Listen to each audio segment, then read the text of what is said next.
No ar. Atualizando as notícias. O que você precisa saber? As notícias da sua cidade, do seu estado, do Brasil e do mundo. Atualizando as notícias.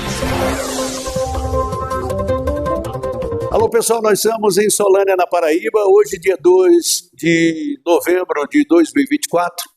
E nessa sequência de entrevistas que nós estamos fazendo no município de Solânia, em homenagem ao município nesses 71 anos, nós vamos conversar aqui com Dona Antonice de Medeiros Santos, uma das figuras que conta um pouco da história, até porque a família chegou há anos atrás aqui no município de Solânia, na década de 50, e nós estamos aqui no binário, como é mais conhecido, precisamente na Igreja Assembleia de Deus de Cristo Redentor.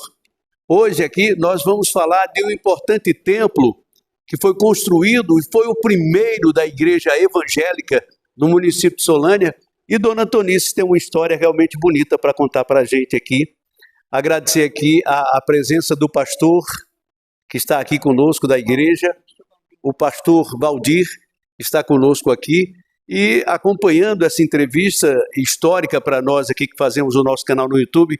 Dona Antonice, é um momento importante para nós, para registrarmos esses 71 anos do município de Solânia, essa história tão importante desse templo que está encravado aqui no centro da cidade e foi o primeiro.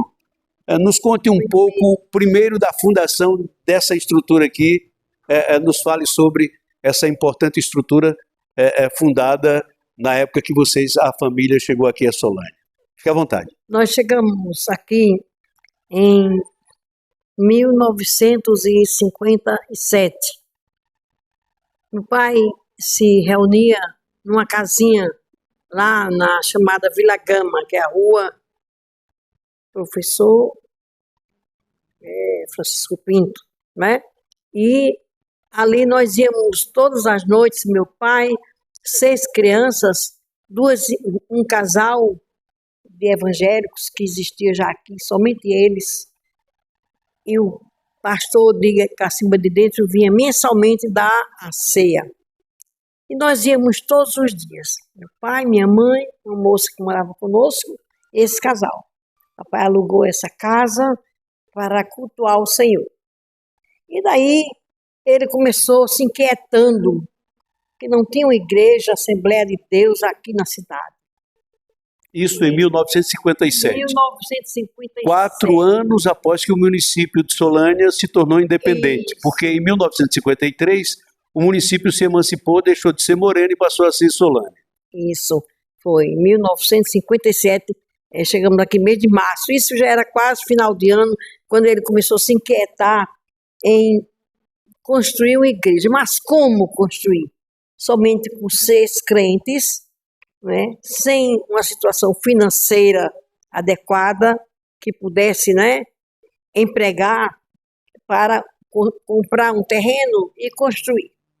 Então surgiu o nosso saudoso Luiz Cacheado, fez uma amizade muito bonita com meu pai, e começou, ele disse, um dia falou: Santos, eu tenho uns terrenos ali, eu quero vender a você. Ele disse: seu Luiz, eu não posso. Eu tenho 6 filhos, sou militar, sou radiotelegrafista aqui no DR e eu não tenho condição. Muito queria, até para construir uma igreja evangélica, Assembleia de Deus. Ele disse: não, isso aqui aí não é o problema. O problema é você gostar, vamos ver, e assim foi feito. Veio, localizou, ele disse: se agora você vai comprar, me pagar como puder, você vai dar mensalmente, qualquer coisa. Porque quando Deus tem planos, os planos de Deus são realizados, jamais serão frustrados, diz a palavra de Deus. E daí, meu pai: mas seu Luiz, não, é assim como eu estou dizendo. Vamos cuidar da escritura, eu vou ajeitar lá no cartório e vamos fazer. E assim foi feito. A escritura deste terreno, em nome de meu pai. E daí meu pai começou conversando com os amigos de saudosa memória também, Belísio Pessoa, né, de Lima, Marcelão Pinto, né, e Jacó Soares Pereira, que foi quem nos deu a mão quando chegamos aqui, e demais que tinham condição naquela época. Aí começou a relatar, né, que tinha sido, como tinha sido feito a questão do terreno, mas agora estava faltando a importância para construir o material. Aí começou a surgir as ofertas, né? Deus começou preparando, menos os tijolos, os quais foram feitos do barro dos fundos da igreja aqui, lá atrás. Ele trabalhava até a noite toda. Eu e meu irmão mais velho, nós amassávamos o barro. Como? Pulando em cima do barro, pegando nas mãozinhas um do outro e pulando, que era para amassar o barro, para fazer os tijolos. E ele e o Oscar, de saudosa memória, que era o crente que tinha aqui, existia, e a sua esposa, eles cavando lá atrás, cavando, e trazendo o barro para a gente, levava de volta para fazer aqueles tijolos, na época, naquelas grades, né, naquelas grades. Aí formava a caeira, né, aí queimava a noite toda. Para assim, o tijolo, no caso, para o tijolo ficar resistente e aguentar, levantar as paredes. E aguentar, levantar as paredes. E daí foram chegando alguém com importância, outro perguntava, você quer a madeira? Quanto é que é de madeira? É tanto. Aí chegava a madeira, e assim foi chegando, né, o material para construção. Foi, então, para que fosse levantada as paredes, deveria haver um lançamento de uma Bíblia como símbolo da pedra fundamental, que diz a Bíblia, é Cristo. Cristo é a pedra angular da igreja. Então, naquela época, qualquer igreja teria que fazer um quadrado que está aqui, onde nós estamos, nesse local, o quadrado de cimento, posto a Bíblia, então fazia aquela festividade, convidava as igrejas vizinhas que existissem, né? E o pastor presidente vinha dar assistência, né? Fazer o lançamento fundamental da igreja. E assim foi feito. Depois disso, aí mãos à obra, né? Para construir. Aí foi construindo, e terminou de construir. Terminado de construir o templo em 1959. Foi feita a inauguração. Muito bonita. Aí... Desculpe interromper a senhora. Na oportunidade, quem participava e quem participou, enfim, da inauguração da igreja naquela época, as autoridades, as pessoas que a senhora pôde presenciar? De autoridades era Clóvis Bezerra, doutor Clóvis Bezerra, de saudosa memória também, os que cooperaram, né, Marcelão, conhecido demais aqui na cidade, Marcelão Pinto, Jacó Soares Pereira e a família, né, os que cooperaram, e já a essa altura já tinha vários novos convertidos, várias pessoas que já tinham aceitado Jesus através do evangelismo que meu pai fazia com o presbítero de casa em casa e convidava para assistir um culto. Ele, antes de terminar tudo mesmo, os últimos tópicos, ele começou a dar culto, já tinha sido inaugurado, né? E as pessoas começaram a vir assistir. Uma igreja nova, igreja diferente. A primeira igreja. Primeira igreja, não é? Assembleia de Deus, assim, bem diferente de hoje, era aquela doutrina, né? Muito gostosa. E meu pai começou a convidar irmãos de João Pessoa, de outras, de adjacências, para vir visitar, começaram a vir visitar, e começou assim, determinadas festividades. E o pessoal curioso vinham assistir. E daí o Espírito Santo de Deus trabalhava nos corações E muitas almas foram aceitando, e a obra foi crescendo, né? E terminado o templo, meu pai foi ungido pastor da igreja, pelo pastor presidente Antônio Petroneiro dos Santos, grande homem de Deus, de saudosa memória. Ele foi ungido presbítero com ação pastoral. Certo? E ficou com muita dedicação, evangelismo, e se expandiu pelos sítios, por exemplo, Açude Velho, Cumati, que é município de Bananeiras, né, onde Deus operou um grande milagre, uma criança faleceu, a irmã fazia parte daqui dessa igreja, e ela veio correndo em busca do meu pai, à procura de meu pai. O filho, de repente, partiu. E meu pai foi. E ela passou a noite no quarto, trancada, chorando pela vida do filho, dizendo para Deus que não aceitava, era sozinha, só tinha aquele filho. Eu me lembro muito do caso da viúva de Naim, né? A viúva de Naim. A viúva de Naim, né? Quando ela ia o esquife, né? E já vinha Jesus de outro lado, e ela chorando muito, glória a Deus. E eu fico feliz, né? Porque esse Jesus é maravilhoso, e a ele nós servimos. E, de repente, Jesus viu aquela mulher chorando. Mulher, por que choras tanto? Meu filho, Jesus. Senhor, meu filho, meu único filho, partiu. Não chores. Aproximou-se da criança e disse para a criança, levanta-te. E a criança abriu os olhos, sentou e o tiraram do caixão. E deu-se a primeira ressurreição de vidas feita por Jesus. Isso aconteceu em Cumati, quase que idêntico, só não foi com Jesus porque ele está no céu, né? E lá ela passou a noite chorando, veio em busca, à procura de meu pai. Essa senhora veio de Cumati à procura do seu pai. E meu pai que era o pastor. Seu Santos. E, sim. Conhecido como Tenente Santos. Tenente né? Santos. Na época ainda era sargento, depois passou a ser tenente.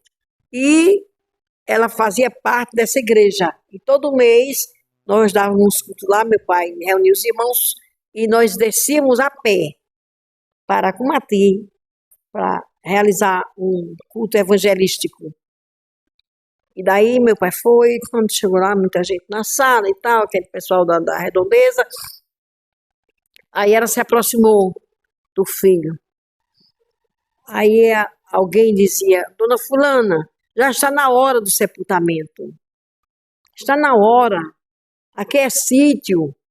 Ela disse, não está na hora. O meu Deus não marcou hora. Ele vai ressuscitar o meu filho. Então a fé daquela mulher foi tão grande. Inclusive hoje ele é pastor de uma igreja Assembleia de Deus em Pirpirituba. Para a glória de Deus. Quer dizer que nessas circunstâncias o que a senhora quer dizer é que nesse pedido dela ter vindo aqui, vindo chamar o seu pai, o seu Santos, ele desceu para a comunidade onde ela morava e aí fez uma oração, expôs a sua fé ali para todos e o menino ressuscitou? Isso. Meu pai abriu a Bíblia, não é? Exatamente na passagem do filho de Naim, que fala sobre o filho de Naim, né, a ressurreição, e orou. Né? Levantou as mãos para os céus. Inclusive eu estava também presente, eu sempre presente, graças a Deus. Sempre acompanhou de perto seu pai? Sempre. Por ser uma das mais velhas da família. E aí aquele momento, o que retratou para todos, como foi, enfim? O pessoal ficou apavorado, foram saindo, correndo. Não, que é isso? O menino levantou, o menino levantou, o menino acordou, me ressuscitou, que é isso? Aí dali, meu pai aproveitou o ensejo para a pregação do evangelho. E várias almas aceitaram Jesus naquele momento, através do que Deus fez. Ressuscitou o filho da irmã, cujo nome eu esqueço, estão muitos anos, não é? Nem sei se ela está na terra ou se já foi para a glória, mas uma mulher de Deus, uma mulher dedicada, uma mulher fiel ao Senhor. E hoje esse garoto, que era garoto, Jesus já citou, é pastor em Pirituba. E Incrível história. É. Vendo tudo isso, obviamente a história da igreja pela sua pessoa está contada e tem muita coisa para ser retratada. Mas eu gostaria que a senhora contasse um pouco da história de quando o seu pai, que é conhecidíssimo aqui em Solânia, como Tenente Santos, chegou a Solânia. Ele é natural de onde? Ele é natural de Jacaraú. E a sua mãe? Minha mãe é natural de João Pessoa. Quantos filhos, quantos irmãos a senhora tem? Tenho 6 irmãos, éramos 8. Né? Até que houve, na época que eu estudava no colégio em Bananeiras, a doutora Olga, minha professora, ela gostava muito de Cecília Meirelles, né? Uma grande poeta. E ela sempre dizia, e mandávamos que lêssemos um romance, tínhamos aquela, né, obrigação. Eu escolhi ler Éramos 6, porque na época éramos 6. Interessante, isso foi tema de novela também, né? Lembra? Lembro. A TV mostrou anos atrás, para quem não acompanhou, há anos a fios atrás, pela TV, a novela Éramos 6. Mas aproveitando esse gancho, vocês chegaram a Solânia em que ano?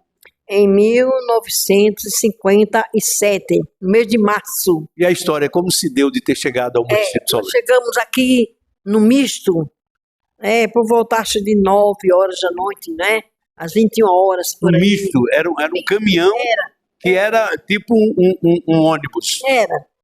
Era meio tipo ônibus. Tinha umas partes fechadas e outra parte aberta, não é? Clima frio. Clima muito frio, muito frio. Solânia era muito frio no passado. Frio. Meu pai não tinha condição financeira de dar um agasalho para cada um, né? E nós nos cobrimos com lençol, com cobertor, um se pegando no outro, para se esquentar, se aquecer. O nome dos irmãos? Os irmãos da senhora, o nome deles? O meu Antônio, é a mais velha, com 10 anos na época. Em 10 anos? 10 anos. E o encostado da senhora?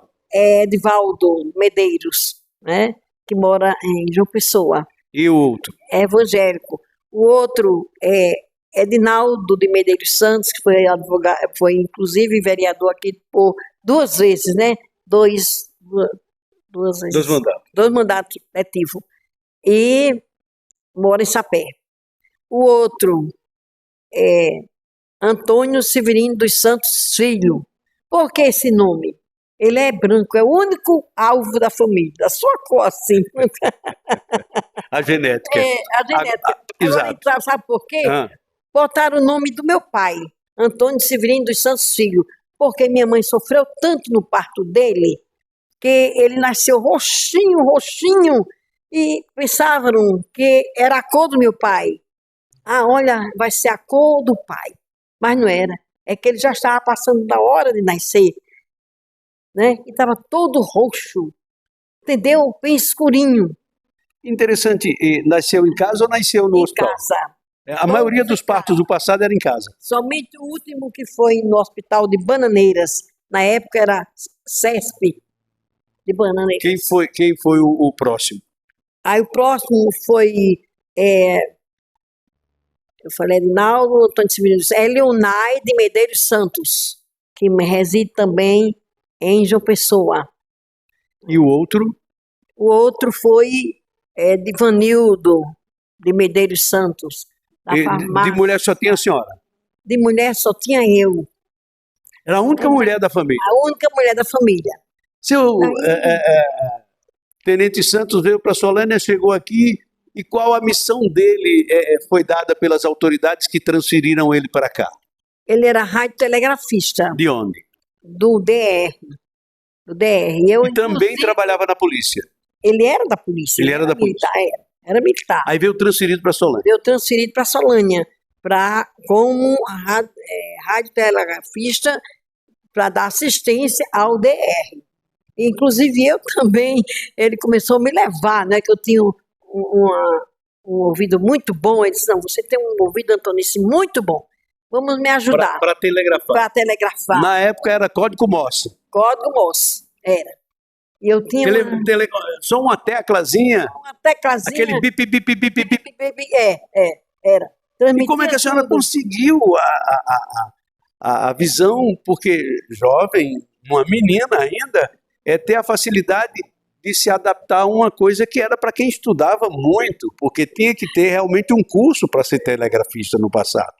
E a senhora conseguiu se adaptar e trabalhar como telegrafista também, junto com seu pai. Isso. Conta pra gente como foi.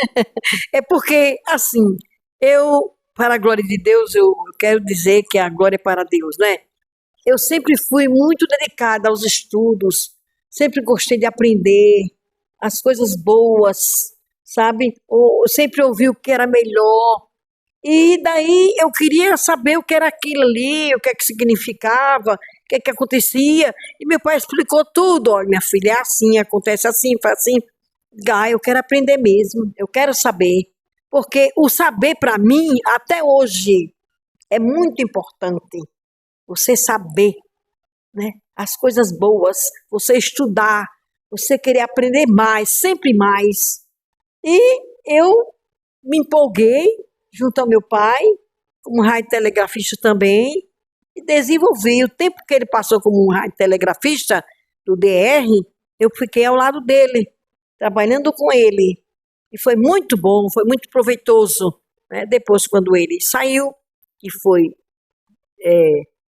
cessou essa fase, né, de radiotelegrafista, ele ficou como policial aqui em Solânia, nomeado como delegado da cidade. Quantos anos Tenente Santos passou comandando a delegacia do município de Solânia? 6 anos. Isso na década de... Você não pegou agora. 70, 80? Não, antes. 60 e pouco. Foi em 1962, por aí. Ele ficou pouco tempo no DR, como radiotelegrafista, uns 4 anos, né? Aproximadamente. E ficou aqui uns 6 anos como delegado. Certo? Aí depois foi para outra cidade, para Bananeiras, também ficou lá, né? Somente 6 meses. Dona Inês também, ele foi... Delegou em Dona Inês. Dona Inês. Cacimba de Dentro? Não. Araruna? Não. Mais aqui o interior do Brejo. O interior do Brejo. E daí ele ficou aqui como somente superintendendo toda a região. Ele ficou como superintendente, certo? E deixou de ser delegado. Passado essa fase, dona Antonice, a sua mãe, obviamente, era uma senhora do lar, vivia mais em casa e tal. Como era a criação naquela época com os meninos? Como era a vivência? A vivência era assim, muito boa. Nós éramos muito unidos. Moravam aqui, nesse centrão aqui, qual o local? Não, morávamos ali, onde hoje é a farmácia Pague Menos, né? Ali eram as casas, e tinha farmácia do antigo conhecido aqui, farmacêutico, José Inácio. A nossa casa era vizinho à farmácia de José Inácio. E nós morávamos ali. Quando chegamos para aqui, o saudoso Jacó, né, Soares, que então era prefeito da época. Que era o prefeito, foi quem acolheu meu pai ao chegar e arranjou a primeira casa para ele, né? E depois, com uns 2 anos, nós fomos para esta casa, em cuja casa nasceu a minha irmã, Aurenice de Medeiros Santos. Minha mãe veio para aqui já gestante, no mês de março, e mês de junho, 3 meses à frente, ela nasceu em casa. A Aurenice é a caçula. O caçula hoje ela é a caçula, não é? Porque o caçula realmente Jesus levou, foi aquele que foi vítima do desastre, aqui em Solânia, o Roberto. Nasceu, foi ele unicamente que nasceu no hospital em Bananeiras. Eu mencionei há momentos atrás, né? E foi vítima do desastre, ela ficou como caçula, mas nasceu em casa, ali vizinho a José Inácio, a farmácia. A sua única irmã mulher. Mulher. Eram só você, agora só vocês duas. Só nós duas. E ficou a última, né? Porque depois que o outro faleceu, ela ficou como caçula mesmo.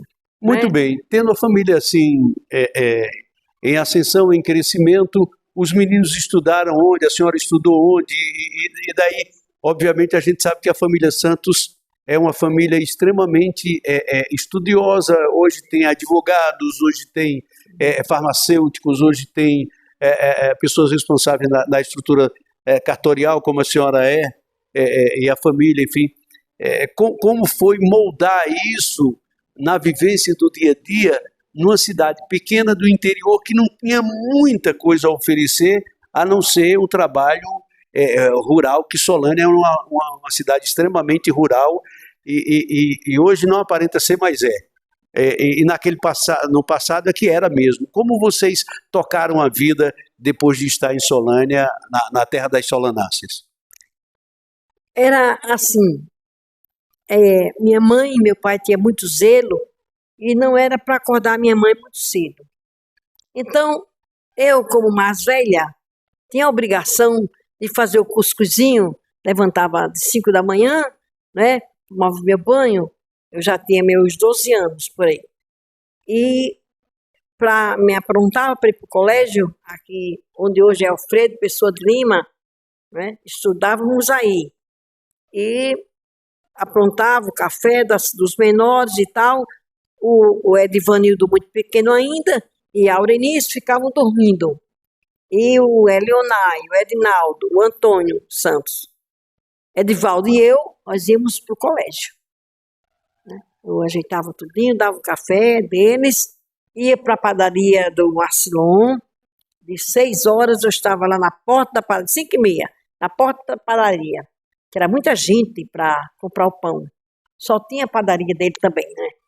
E eu comprava o pão, dava o café dos que estavam acordados, os que iam para o colégio já estavam prontos, né? A nossa prima me ajudava a botar a farda e ajeitar, dar o banho deles e tal, e eu botava o café. E comandava a família. A senhora, para a época, era uma mulher, uma criança extremamente à frente do seu tempo, assim, tomava conta dos meninos e tal, porque naquele passado, no passado era tudo muito inocente, era tudo muito sensível e obedecia muito os pais e tal, mas a senhora parecia ser assim uma pessoa que coordenava os meninos, que tomava conta, que era responsável, era muito atenciosa assim com o seu pai e a sua mãe. Como era a vivência deles, o cotidiano assim? A obediência intransigente estava acima de tudo. O que meu pai e minha mãe dissesse, como aquele adágio, prego batido, ponta virada. E todos os filhos obedeciam cegamente. Bastava meu pai olhar, nós já sabíamos o que ele queria. Aí todo mundo já ficava todo quietinho. Não íamos para a calçada. Não. Era só dentro de casa e no quintal. Então, alguns momentos, final de semana que a gente tinha para brincar, a gente ia correr, a casa era grande, aí um se escondia num canto, outro se escondia no outro ia para o quintal, e assim era nosso lazer. Era esse. Certo?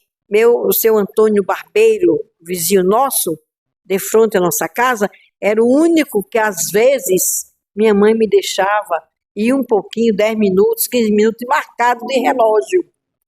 E eu tinha que, de 15 minutos, já estar de volta para casa. Ela estudava comigo, era minha colega aqui do colégio. Aí eu ia brincar com Penha, o nome dela Maria da Penha, chamávamos Penha. brincava um pouquinho, conversava, Dona Severina gostava. Era a infância, era o comportamento do passado. O comportamento passado. Muito bem. Vendo tudo isso, o tempo passou, obviamente a senhora é moça e tal, aí veio o desejo de casar. E como foi essa história de casar, a família hoje, como é? A senhora casou com quem? Com quem? Eu casei com o Josete Clementino de Medeiros. Casou com José. É, E quantos filhos? não tive filhos. Não teve filho. Não. Me trouxeram duas crianças, a mais velha, Kaline Virginia, em 78. Eu ia saindo para a faculdade, que eu fiz Direito em Campina Grande, né? Foi muito difícil, mas convém salientar, né, que para mim foi uma honra. Meu pai me tirou da cama, porque eu não queria fazer o vestibular. Mas ele sempre primou pelo melhor para os filhos. Aí, Antonice, acorda. Antonice, vestibular, Antonice. Antonice, vamos. Eu digo, ô papai, eu tenho que fazer o vestibular. Tem, minha filha, é bom para você. Aí eu, meu Deus, meu pai. Aí levantava depressa. E assim eu fui, fiz vestibular, passei, graças a Deus, fiz o curso com muita dificuldade. E num desses dias que eu fui para a faculdade assistir aula, fui surpreendida com a criança que colocaram na minha casa. Aqui, essa casa vizinha, a igreja era onde eu morava. E tinha o meu birozinho de eu estudar, certo? Um localzinho onde botava o birô. E quando eu fui saindo, a Dona Maria, uma senhora que morou 11 anos comigo, uma segunda mãe para mim, me acompanhou para fechar o portão, aí disse, Antonice, peraí. Eu disse, diga, Dona Maria, tem uma caixa aqui em cima. Eu disse, uma caixa? Sim, uma caixa, Dona Antonice. Eu, tá certo, veja o que é. Não, vem cá. Pode ser uma copa, pode ser uma coisa aí qualquer, não sei. Aí eu voltei, Dona Maria, eu tenho prova, pelo amor de Deus. Eu era, modéstia à parte, aquela aluna muito dedicada, sempre fui.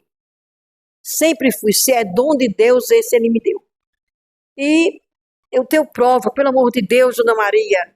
Ela falou, quando abriu, disse, eita, é uma criança. Eu sou uma criança? Eu tive aquele susto tão grande, porque eu não queria. Eu já tinha feito tratamentos, certo? E foi inútil, então eu não queria. Vi ninguém. Eu queria engravidar. Mas, como havia um problema que impediu, eu não queria. Eu só, Dona Maria, toma conta aí. Aí ela disse, é mais uma menina. Está certo. Aí saí logo apavorado. Meu Deus, como eu vou fazer essa prova? Meu Deus. Entrou em pânico. Aí, Ia fazer a prova do vestibular. Não, eu já estava estudando. Já estava estudando. Eu ia fazer a prova de Direito Civil. Ah, entendi. Um professor muito rígido. E saiu assim para fazer a prova já numa situação de tremendo estresse. De tremendo estresse, claro, né? Mas o meu alvo era tirar uma nota boa. Eu tinha que passar. E agora, como é que eu ia cuidar dessa criança? E agora, como é que ia ser? Meu Deus, eu lutei e não engravidei. E agora ver essa criança. Ficou aquela, sabe? Ficou aquela turbulência na minha mente. Prova, matéria da prova e a criança. E não tinha nada para criança. Aí eu fiquei na prova. Éramos bem casados na época. Aí ele foi para cidade. Eu fiquei na Anita Cabral, assistindo aulas. Quando eu saio da aula, que entro no carro, ele disse, olha, eu comprei. Isso o quê? Eu fui na farmácia, estava aberto, eu comprei uma chuquinha, comprei uma mamadeira, fraldas e algo mais. O essencial, certo? Eu disse, para menina é. Ele disse, para menina, eu não queria não. Eu disse que não queria não, mas vamos querer, vamos aceitar. Deixaram, vamos aceitar. Então eu percebi que ele já estava, né, bem assim, apto a ser o pai da Kaline Virginia. Aí a Kaline cresceu, uma moçona e tal. Aí agora, qual o outro? Foram dois? Foram dois. Aí 2 anos depois, isso foi em 78, né? 3 anos.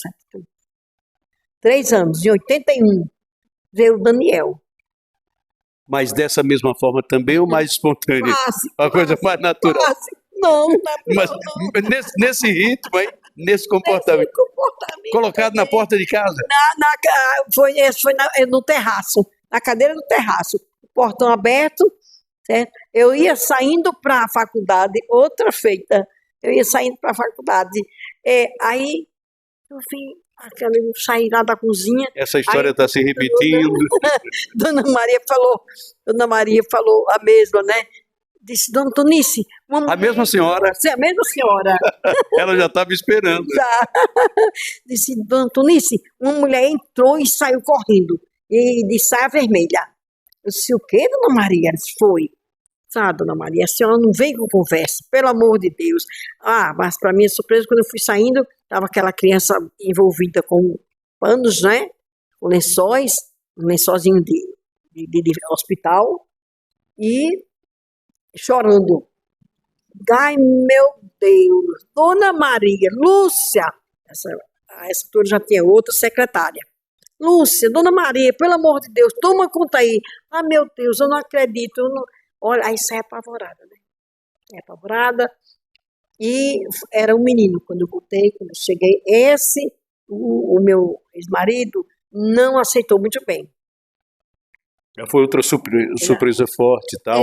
Agora, uma das coisas que me chama a atenção nessa história que a senhora conta para a gente agora também é o que aconteceu depois. Eles, obviamente, hoje são adultos e tal. A senhora chegou a contar a história para eles, a esclarecer que são filhos do coração e não são filhos da barriga da mamãe e tal. Eles aceitam isso naturalmente? Ou eles não sabem dessa história e agora vão ficar sabendo? Souberam. A Kaline Virginia tinha somente 3 anos, que eu até me precipitei, né? Segundo a psicóloga, eu deveria ter deixado que uma psicóloga boa levasse a história para ela. Mas um dia, ela estava brincando comigo no meu colo, e eu olhei para ela e disse, filha, eu te amo tanto. Ela disse, eu também te amo, mãezinha. Ela já falava muito, muito inteligente, andou com 9 meses de idade, andou mesmo aos 9 meses. Aí eu disse, mas você é filha do meu coração. Ela disse, que é isso? Você não nasceu da minha barriga, do meu ventre, você nasceu do meu coração. Lhe trouxeram para mim, você foi colocado no meu coração. E abriu o seu coração para me colocar? Se não. Todas essas perguntas que vai ficando difícil até explicar? Eu disse, não. Você entrou assim, muito forte. O amor que eu comecei a sentir por você foi muito grande. Aí ela disse, olhou para mim bem séria, disse, não lhe quero mais bem. Não lhe amo mais. Não lhe amo mais. Eu comecei chorando. Minha filha, não lhe amo mais. Eu queria ter saído da sua barriga. Da sua barriga. Mas assim não. Aí foi assim, foi um dos problemas que surgiu, né? Que eu tive que enfrentar com muito amor. Muito bem. É difícil até de realmente acompanhar essa situação, porque a gente fica pensando no que aconteceu e tal, mas eu acredito que o próprio tempo a levou realmente a absorver naturalmente a situação. E o menino? O menino, ele ficou a noite toda sendo cuidado pela secretária Lúcia. Não, eu digo depois, a senhora teve que contar a história para ele, de que ele veio do coração também. Foi, ele não teve reação nenhuma. Ele já tinha uns 5 anos. Deixei passar mais um tempo, aí contei. Aí ele disse, aí o que é isso? Aí fui explicar para ele a mesma coisa. Né? O que é isso? Nascer do coração. Certo, tá certo. Muito forte. Como é o nome dele? Daniel. Daniel de Medeiros Santos. É assim, Daniel Wagner de Medeiros. E Kaline? Virgínia de Medeiros. Esse nome foi posto, Ana Kaline veio da doutora Otanilza, a primeira promotora daqui de Solânia. Era uma mulher. Uma mulher. muito bonita, muito elegante, muito educada, e todo dia estava no cartório, não tinha fórum assim, era fórum era para ler, era meio, tudo muito precário, né? E ela ia sempre ao cartório. Ela disse, olha, eu vou dar o nome da menina. Eu disse, eita, meu Deus, mamãe já queria dar também. Ela disse, vamos fazer aqui uma composição. Como é que sua mãe quer? A minha mãe, Eunice. Eu disse, ela quer Virgínia. Ela disse, eu ponho Kaline. Aí daí ficou Kaline e Virgínia. Certo? A menina. A menina. Muito bem, diga. Agora, uma das coisas que me chamou muita atenção da época de meu pai, voltando um pouco, é que ele fez algo aqui em Solânia, entre tantas coisas que ele fez, tantas pessoas que ele ajudou, duas coisas. Uma foi que um dia ele prendeu um ladrão. Um moço tinha roubado aí umas coisas. Ficou preso. E ele estava substituindo Dona Inês, a comarca de lá. Aí deixou o rapaz preso e deu a seguinte ordem para os soldados que estavam no plantão. Olha, ninguém bate nesse moço. Ninguém. Quando eu chegar, eu vou conversar com ele. Aí eu vou descobrir tudo. Certo. Aí ele foi dar o plantão dele. Na volta, dia seguinte, alguém disse para ele, bateram no rapaz. Bateram no rapaz. Meu pai era aquele homem assim. Ele não aceitava, não admitia que ninguém passasse por cima das ordens dele. Ou seja, que não fosse obedecida a ordem que ele desse. Em casa, na delegacia, se fosse na cidade. Ele disse a doutor Clóvis Bezerra, que está, né, na eternidade, ele disse a ele, o senhor vou ser delegado de Solânia, mas o senhor nunca veio me pedir para soltar ninguém se estiver realmente errado. Se eu comprovar que existe o delito, nem rico, nem pobre, o senhor não venha, não tem político, não tem nada no meio. Isso eu achava muito, muito bonito no meu pai. Ele era forte, sabe, para ser respeitado e respeitar de igual modo. Então, o que eu ia dizendo, que ele... Foi conversar com o rapaz que estava preso. Sim, foi conversar. Disse, não, sargento, estão, vão me matar. Vão me matar. Não vai não, não vão lhe matar. Vem cá. Conversou, ele confessou o delito, né? E tá certo, o papai passou a noite. E quem foram os soldados? Não, então, quem foram os soldados? Você vai dizer. Vou botar assim na fila e você vai apontar. Aquele e aquele. Aí ele, assim o fez. Aí ele apontou. Aí papai passou a noite na máquina da datilografia, que ele era um excelente datilógrafo, meu pai. Aí daí ele passou a noite processando dos soldados que descumpriram a ordem superior. Registrando a ocorrência policial do dia. E remetendo, ele mesmo deixou os soldados detidos e ele mesmo foi levar em mão do comandante, do comando geral em João Pessoa. Saiu cedinho e foi deixar. Aí o comandante lá resolveu, né? Exonerou os soldados e resolveu. Um dia, esse moço chega na farmácia que meu pai... Já tempos depois. Anos. Chega aquele moço, o sargento Santos, ele disse, pois não, boa tarde. O senhor está me conhecendo? Ele disse, não, senhor. Papai, quando ele cumpriu a pena, papai deu um Novo Testamento para ele, certo? E ele foi embora. O pai fez um oferecimento. Estou não, conhecendo não, senhor. Ele disse, olhe, aí tirou o Novo Testamento. Veja aqui se é sua letra. Era a letra do meu pai. Sei quando foi isso, tal ano. Hoje eu aceitei Jesus, sou um evangélico, sou um cristão verdadeiro, sirvo a Deus. através desta palavra que o Senhor me presenteou. E vim lhe dizer e lhe mostrar. Seja sempre assim. Quer dizer, marcou, né? Marcou a história daquele moço e marcou na vida do meu pai. Ele guardou o documento, que veio mostrar o documento que seu pai assinou, preencheu, enfim. Isso. Quer dizer que aquele comportamento fez com que o indivíduo se tornasse um homem sério, uma pessoa voltada para a responsabilidade depois dessa lição que ele deu em ter preso até os próprios policiais, cortando a própria carne para mostrar a autoridade e o certo que era certo e ponto final. Ele era assim, sabe? Ele ajudava muito. E outra coisa que marcou, que eu nunca esqueço, tem muitas coisas, mas entre elas, aqui, né, na rua paralela a essa rua, agora que é binário, né? Era uma rua exclusiva para mulheres de vida livre.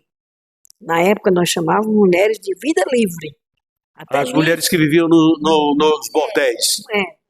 Isso. Aí meu pai falou para o juiz: doutor, eu moro em frente ali, tem um cacimbão, falta água, elas vêm pegar água, às vezes seminuas, e meus filhos não podem chegar na porta. Vamos lutar para que seja indenizado uma rua e que seja dado a cada uma casa, seja construída para essas mulheres. E mas Santos, rapaz, é difícil, papai disse, não. É difícil não, senhor. Quando a gente não quer, é difícil. Mas quando a gente quer, a gente se esforça e vai e consegue.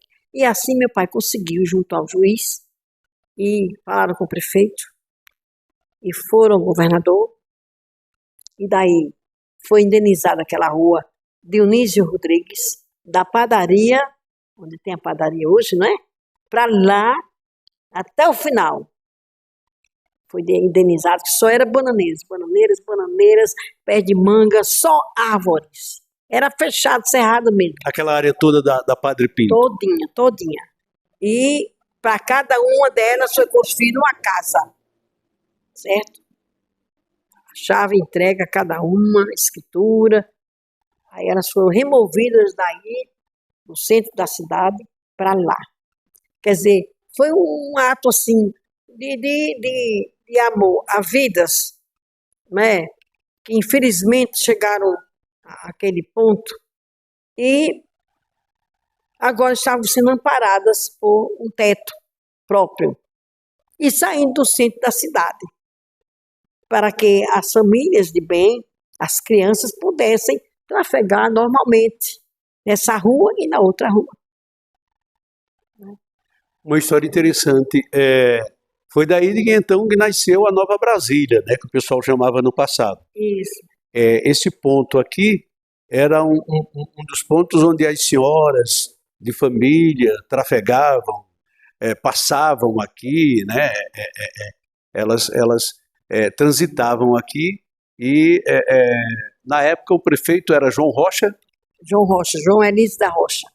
Ele também deu essa oportunidade a essas mulheres de terem um próprio lar, assim como o seu pai deu o pontapé inicial. Indenizou. A prefeitura indenizou toda aquela área ali, para que fosse construída as casas. Histórias à parte, o tempo passou.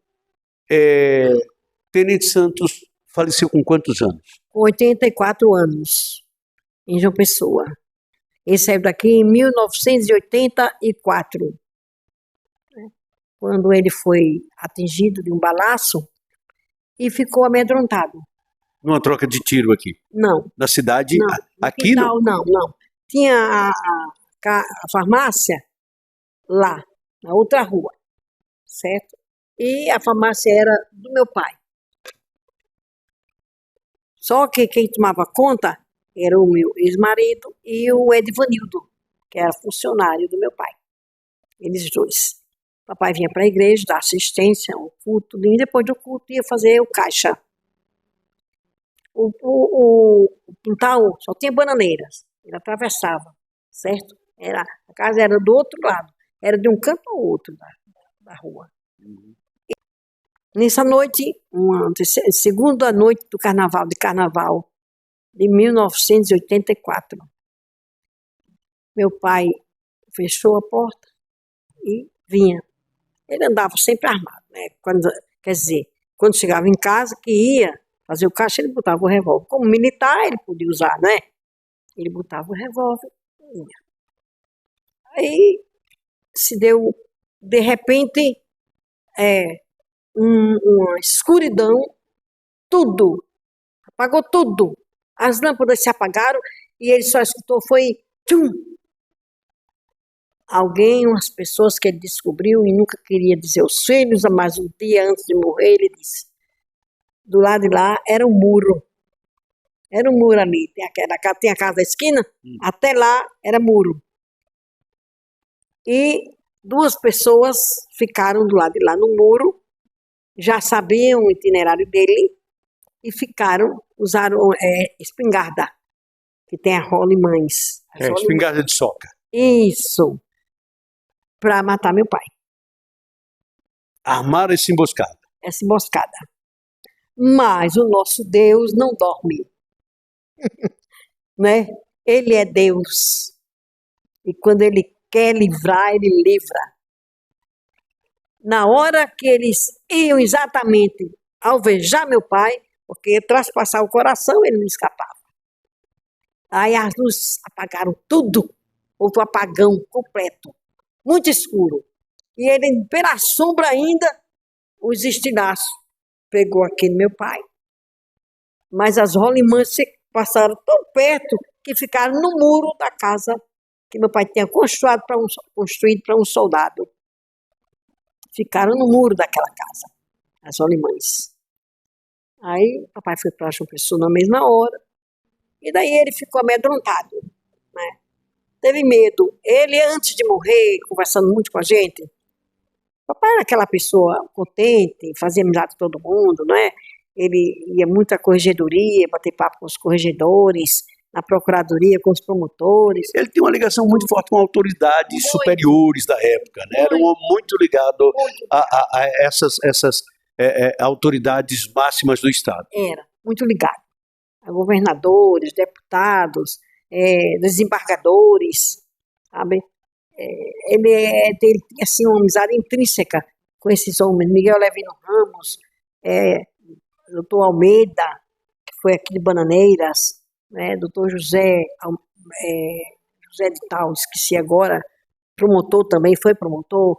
Era aquela amizade que ele tinha com as autoridades. Forte no passado. Muito forte. Agora, falando da sua vivência e tal, e de repente a senhora hoje comanda um cartório do registro civil no município de Solânia. E erradicou-se aqui, claro, hoje construiu família, tem uma história. Como deu-se essa história do cartório? Essa história é muito misteriosa, muito profunda, sabe? E eu sou feliz. Se alguém pensar que eu não sou feliz, que se escutar isso aqui, tire da mente, porque eu sou feliz. Eu estava um dia aqui nessa igreja. Ela era simplesinha, era a igreja antiga, aquele modelo antigo.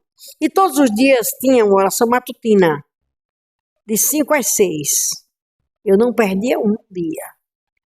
E depois daí eu ia tomar café, ajudar as meninas, já tinha outra pessoa para ajudar, e eu mais para estudar e me dedicar a Deus. Eu vim para a oração matutina.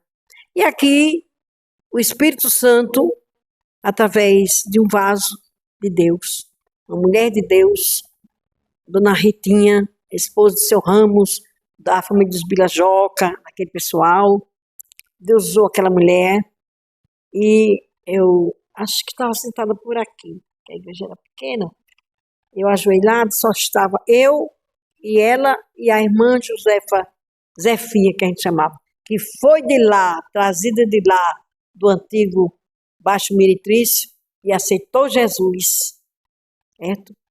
Ela era a comandante de lá, muito bonita, uma mulher bonita. E aceitou Jesus. E mulher de oração, mulher de Deus. Eu era garota, era jovem assim, tinha 19 anos, 18 anos. Mas eu só gostava de conversar com essas pessoas de 50 anos, 40 e poucos anos.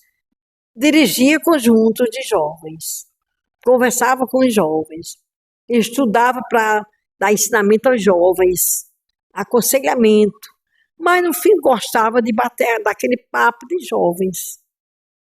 Está entendendo? Conversando com as pessoas de maior idade, a senhora adquiria mais experiência e tinha mais poder de conhecimento, é isso? É, isso aí. Não era muito de papo jovem, não gostava muito da juventude. Não. Gostava mais do papo das senhoras, sabe? Eu achava legal. Trazia mais segurança e experiência. Isso. Elas contavam, às vezes, algumas coisas, tudo. Eu dizia, mas a senhora é assim.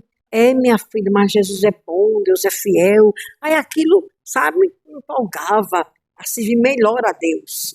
Aí, nesse dia, Deus fala para mim assim, jovem, eu vou te abrir uma porta.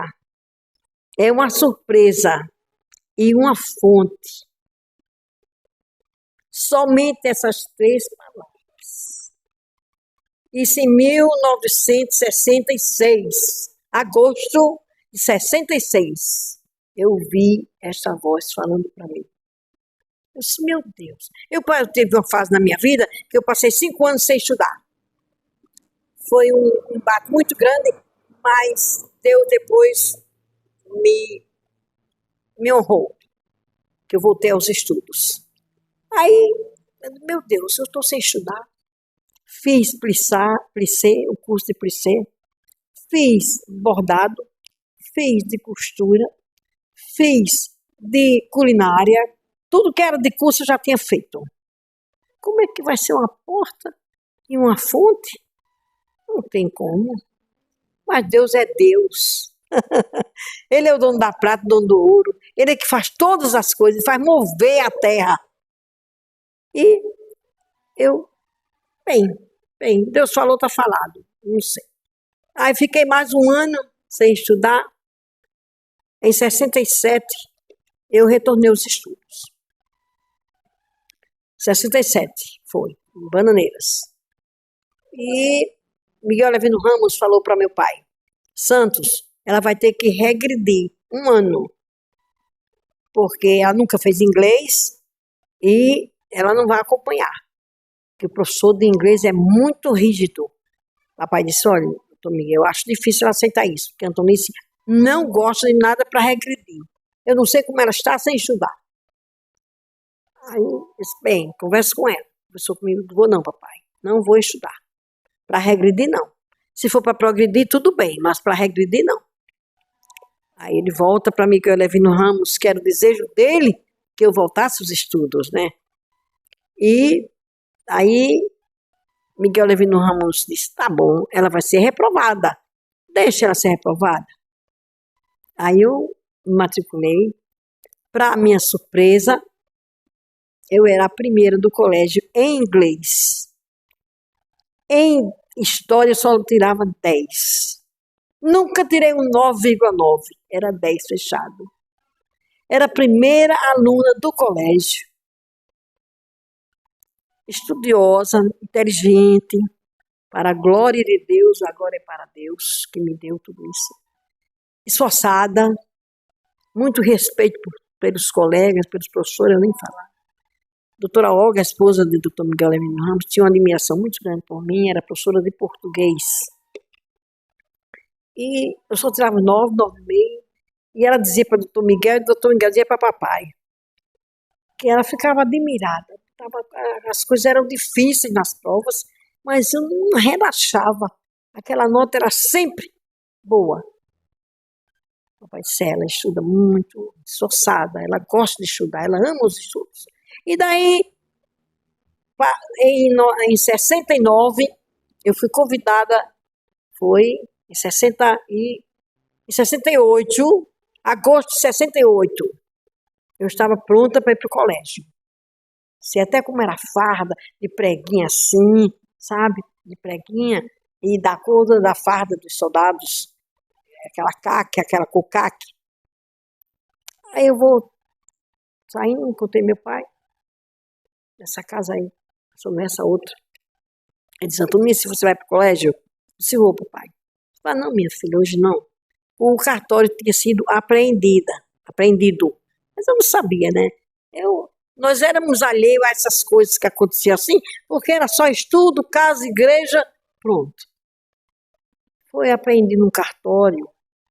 E Miguel Levino Ramos quer... Você tem coragem de tomar conta de um cartório? Eu disse, um cartório? Sim, um cartório. Entendeu? Papai, eu nunca fui em nenhum cartório. Mas eu estudo, né? O senhor me ajuda, compra os livros necessários e eu vou aprender. E daí, aconteceu. O doutor Miguel Levino Ramos veio para a casa do meu pai, para o gabinete dele, com o doutor Simeão Cana Neto, saudosa memória também, desembargador na época, e um político muito rico daqui da cidade, botou 5 milhões no cartório. Naquela época podia se vender, comprar e tal.